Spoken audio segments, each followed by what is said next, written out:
during the fight itself, and you both seemed particularly calm. Were you really that calm in the corner? I was calm because I knew Santa Cruz couldn't hurt him. Wow. And that was so. I knew that he couldn't hurt him to the head, and he, he wasn't getting through with any body shots either. And I think the fact is that Carl just took far too many chances. That's the only thing that got me nervous, is when he started trading with him about 6 or 7 rounds in. Yeah. I knew it was because he kind of was sitting down there and thinking, the whole Quigg fight was a bit of a stinker.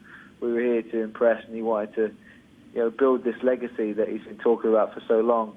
And I think a fight like that is really going to stamp it. But for me, it definitely got me nervous halfway through the fight, because I didn't want him taking punches and getting marked up. And Santa Cruz is very tight on the inside; it's very hard to hit clean.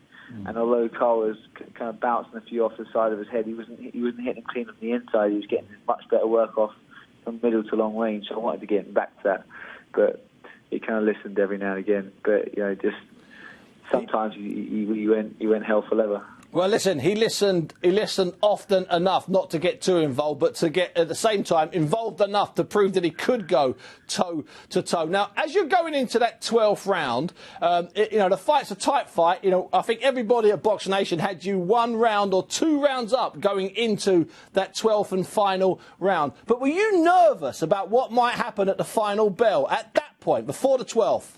I knew that going into the last round, Showtime had us up on an unofficial scorecard 4 rounds.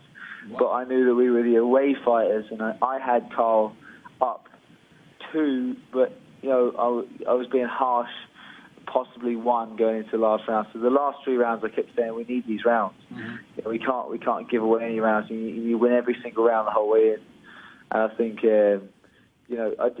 Santa Cruz, Carl was getting off with a cleaner shot. Santa Cruz was a bit busier, but there was nothing. There was no meat behind the shots. The good clean work was coming from Frampton. There was a stat there was all these statistics in the boxing news the last week before the fight, saying that Santa Cruz got the best jab in the world. He's the most accurate puncher. He's the highest work rate.